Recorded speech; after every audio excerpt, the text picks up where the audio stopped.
આવા સ્વામીના જીવનના પ્રસંગો તો એટલા બનતા રહે છે. અંતકાળે સ્વામીશ્રી તેડવા આવ્યા હોય, એ પણ એમનું ઐશ્વર્ય છે.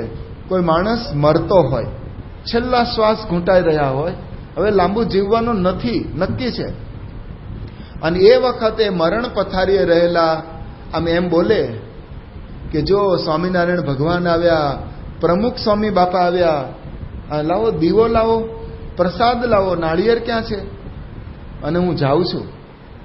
આપણને દેખાતું નથી, પરંતુ આપણે એટલો વિશ્વાસ રાખવો જોઈએ કે જે મરણ પથારીએ હોય એ કોઈ દિવસ ખોટું ના બોલે. માણસ ખોટું બોલે છે ધંધામાં, પૈસામાં, કીર્તિ માટે, પણ જે મરણ પથારીએ હોય એ માણસ કોઈ દિવસ ખોટું બોલે? એને શું સ્વાર્થ હોય? પણ એવા પ્રસંગો પણ ગામો ગામ બન્યા છે. તો મોજીદળમાં જાઓ, ત્યાં રામસંગભાઈ, એક રાજપૂત હરિભક્ત, એને પ્રમુખ સ્વામી મહારાજ અને આમ દર્શન આપે છે બધા ગામમાં કે કહીયા, એ કે હા અમે રામસંગભાઈને તેડવા માટે જઈએ છીએ. અને દર્શન આપ્યા હોય અને સ્વામીશ્રી ધામમાં તેડી જાય. મહારાજે પહેલા વચનામૃતમાં જ લખ્યું, ભગવાનનો ભક્ત એ ભગવાનના ધામને પામે છે. કોઈ ગરુડ પર બેસીને જાય, કોઈ રથ ઉપર બેસીને જાય, કોઈ વિમાનમાં બેસીને જાય, એને યોગ સમાધિ વાળા ભક્તો પ્રત્યક્ષ દેખે છે. આપણને યોગ સમાધિ નથી એટલે દેખાતું નથી, પણ જે જનાર વ્યક્તિ એ પોતે સ્વાનુભવ રજૂ કરે ત્યારે આપણે કંઈક વિશ્વાસ રાખવાનો. અસલાલીના પ્રવીણભાઈ, એમના પત્ની રેખાબેન, એને પણ સ્વામીએ દર્શન આપ્યા અને કહે છે આ એકાદશીએ, આ ફાગણ સુધી એકાદશી હમણાં ગઈ, કે અમે તેડવા આવશું, 1 મહિના પહેલા કહી રાખે છે, તૈયાર રહેજો. હવે આ ફાગણ સુધી એકાદશી આવી, પ્રવીણભાઈને કહે છે કે જો આજે સ્વામી મને તેડવા આવવાના છે, એવી એડવાન્સમાં આ વાત કરે છે. અને સ્વામીએ મને કહ્યું છે તેડવા આવશે, અને હું ધામમાં જવાની છું, નક્કી જ છે, નાની ઉંમર, પણ છતાંય તમે રોકકળ ના કરશો. અને મારી ઈચ્છા છે સાકરનો પ્રસાદ બધાને વહેંચજો મારા પછી, અને તમે ભૂલી જશો પાછા. એટલે સાકર લેતા આવજો એમ કહીને એડવાન્સમાં મંગાવી અને પોતે જ પેક તૈયાર કર્યા પડીકા. શેના માટે? કે મારા પછી બધાને વહેંચવા માટે. મીઠું મોઢું કરાવો, અને એને બધા નાના મોટા પડીકા તૈયાર કર્યા, 400 જેટલા. અને એકાદશીનો દિવસ આવ્યો અને કહે છે કે હું ધામમાં જાઉં છું, જો પ્રમુખ સ્વામી મને તેડવા આવ્યા છે, શ્રીજી મહારાજ સાથે છે, યોગી બાપા છે, અને મારી પાછળ રોકકળ ન કરશો. અમદાવાદની નજીકનું આ ગામ, તો અમદાવાદથી સંતો બોલાવજો અને બધાને જમાડજો. આ તો માંગલિક પ્રસંગ છે. પ્રમુખ સ્વામી મહારાજ તેડવા આવે છે. જે ભક્ત ચિંતામણીમાં સ્વામિનારાયણ ભગવાન કહે છે, મારા જનને અંતકાળે જરૂર તેડવા આવવું, એ બિરુદ મારું ન બદલે એમ સર્વે જનને જણાવવું. અને એકાદશીના દિવસે બરાબર બપોરે જ આ રેખાબેન અક્ષર નિવાસી થયા. એમના દીકરા સંત છે, દિવ્ય સ્નેહ સ્વામી, અને એ સ્વામી અત્યારે જયપુરમાં, રાજસ્થાનમાં ત્યાં સેવા કરે છે. જાઓ તો મળજો. આ તો નક્કર ઇતિહાસ છે, આ પૌરાણિક કથા નથી, સત્ય ઘટના છે. આવું ઐશ્વર્ય દર્શન સ્વામીશ્રી માટે તો સહજ છે. જુદા જુદા પ્રસંગો એ આપણને અનુભવ થાય છે. ગુણાતીતાનંદ સ્વામી કહે છે કે પૂર્વેના અવતાર કોઈ પોતાના ભક્તોને તેડવા માટે પધાર્યા જ નથી. આપણે કોઈની ટીકા નથી કરતા, પણ એક સમજવા ખાતર વિચાર કરો કે કોઈ દેવ દેવી અવતાર પોતાના ભક્તોને તેડવા આવ્યા હોય અને દર્શન આપ્યું હોય, એવું કે તમે સાંભળ્યું છે, જોયું છે, અનુભવ્યું છે? અને ગુણાતીતાનંદ સ્વામી કે આજ તો સ્વામિનારાયણ ઘરો ઘર તેડવા માટે આવે છે. અને એ જ પરંપરામાં પ્રમુખ સ્વામી મહારાજ ઘરો ઘર તેડવા ગયા છે. કોલ આપ્યો છે, અક્ષરધામમાં લઈ જઈશ. ખાલી વચન નથી આપ્યા, એ વખતે હાજર હોય. એટલે આપણા માટે એટલો તો એક આનંદનો પ્રસંગ છે કે આ પ્રમુખ સ્વામી બાપા સાથે આપણે જોડાયા તો આપણે રખડી નહીં પડીએ. અક્ષરધામ આપણું પાકું છે. અક્ષરધામમાં આપણું રિઝર્વેશન છે. સ્વામી એક વખત વિદ્યાનગર પધાર્યા.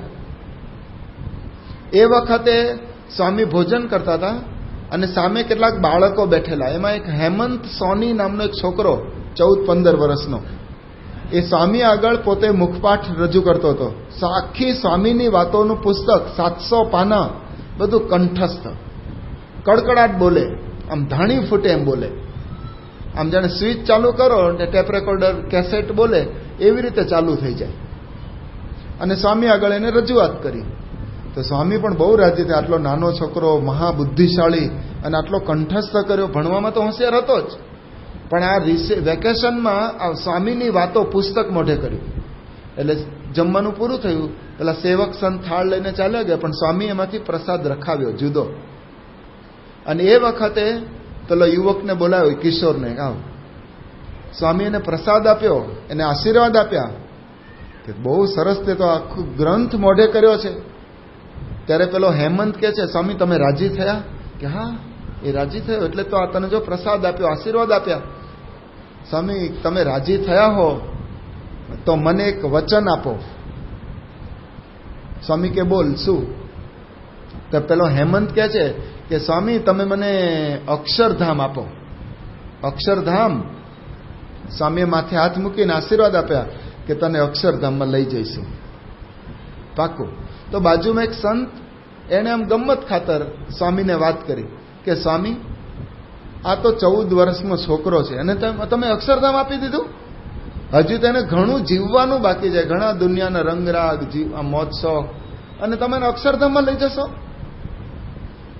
સ્વામી કે અક્ષરધામમાં, અરે કે પણ તમે આ નાના છોકરા નહીં, કોઈ વડીલ હોય અમે 70, 80, 90 વર્ષના, એને અક્ષરધામ આપો તો બરાબર છે, એ રાજી હોય અને ઘરના વધારે રાજી હોય કે ખાટલો ખાલી થયો. પણ આ 14 વર્ષના છોકરાને? સ્વામી કે એને લઈ જઈશું તો એમની ઉંમર પ્રમાણે, એટલે કે 70, 80 વર્ષે જ લઈ જઈશું. આ તો એડવાન્સ બુકિંગ કરાવ્યું. અત્યારે અમે ટિકિટ બુક કરાવી એમ. તો પેલા સંત કે ઓ આમાંય બુકિંગ હોય? રેલવેમાં, બસમાં તો બધું હોય છે, આમાંય? સ્વામી કે આ કલ્યાણના બુકિંગ માટે દેશ દેશાવરમાં વિચરણ કરીએ છીએ. જો આ સ્વામીનું ઐશ્વર્ય છે, એ બોલે છે એટલું નહીં, કરી બતાવે છે. બોલનારા તો ઘણા હોય, ફેંક કરનારા ઘણા હોય, પણ આ મૂર્તિમાન તેડવા માટે પધાર્યા હોય એવા પણ અનુભવ છે. આ હેમંત સાધુ થયો, અત્યારે એનું નામ પ્રણવ તીર્થ સ્વામી મુંબઈમાં છે, જાઓ મળજો.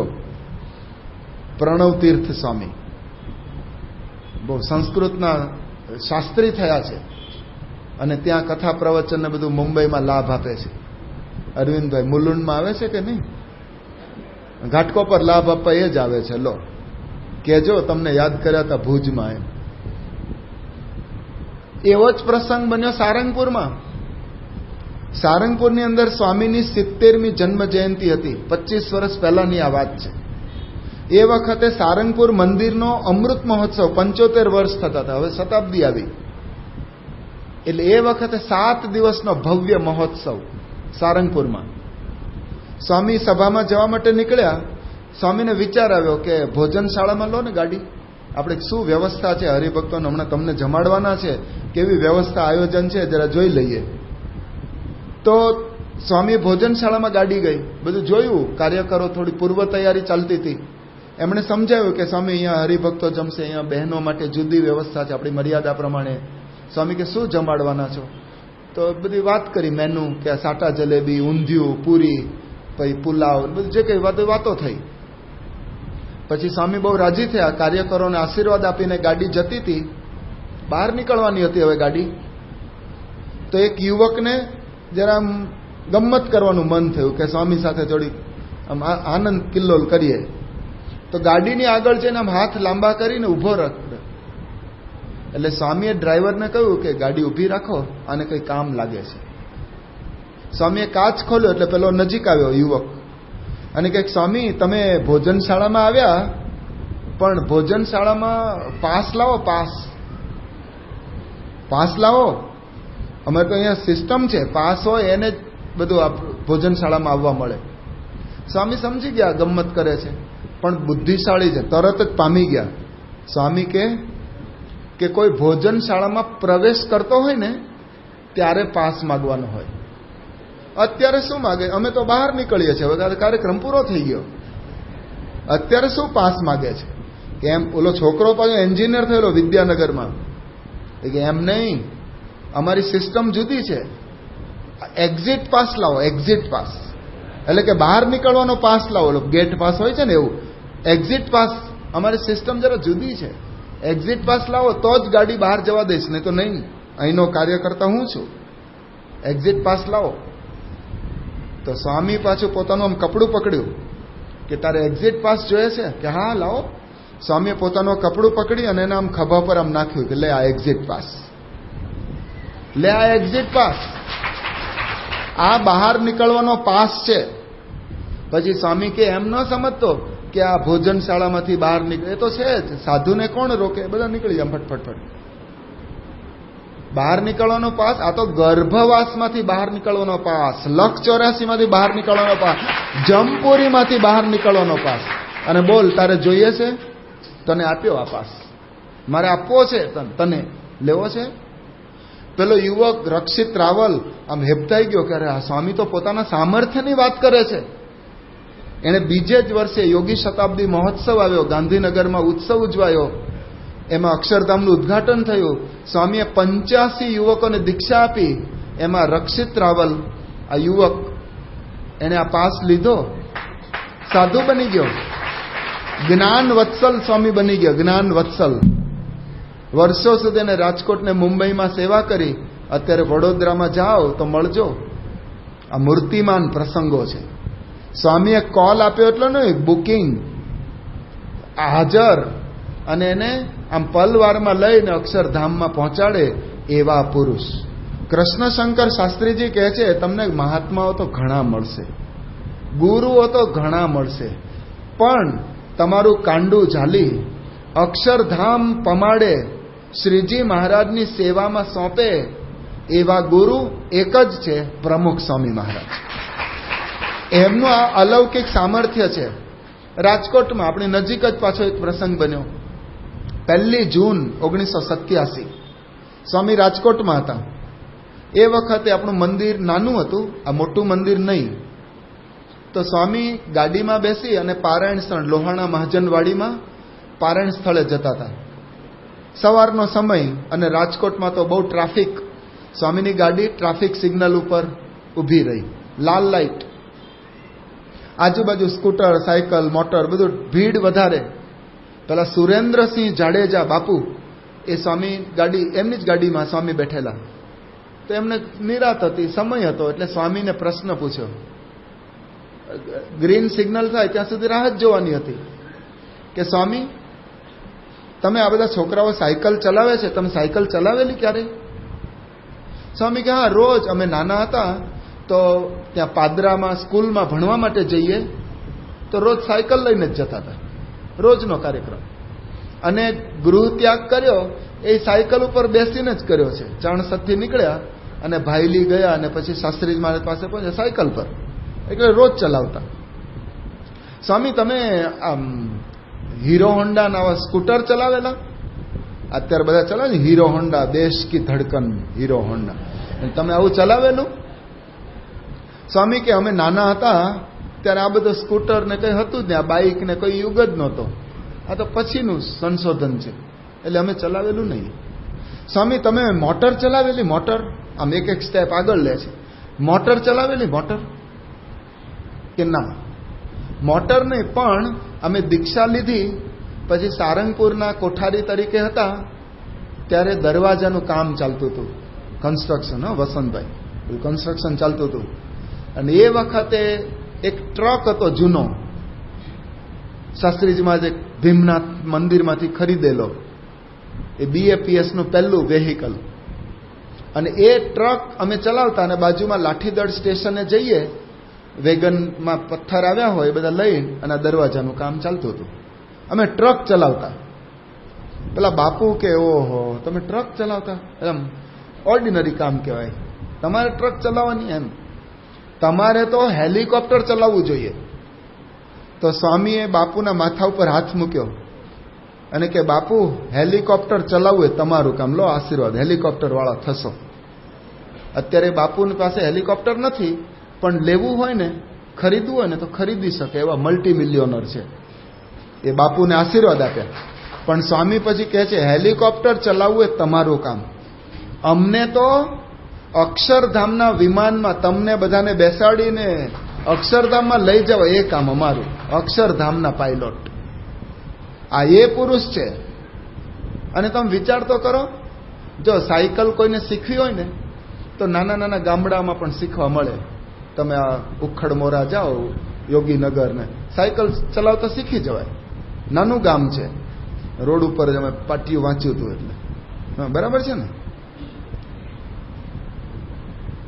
તો સાયકલ તો નાના ગામડામાં શીખવાડે, પણ બાઇક શીખવું હોય ને તો નાના ગામડામાં વ્યવસ્થા ને તાલુકા ભચાઉ કે રાપર કે તાલુકા પ્લેસમાં જવું પડે. માંડવી, મુન્દ્રા, લખપત, નખત્રાણા, અબડાસા, નલિયા, તમારું એમાં કંઈક તાલુકા મથકમાં જવું પડે તો ગાડી બાઇક ચલાવતા શીખવાડે.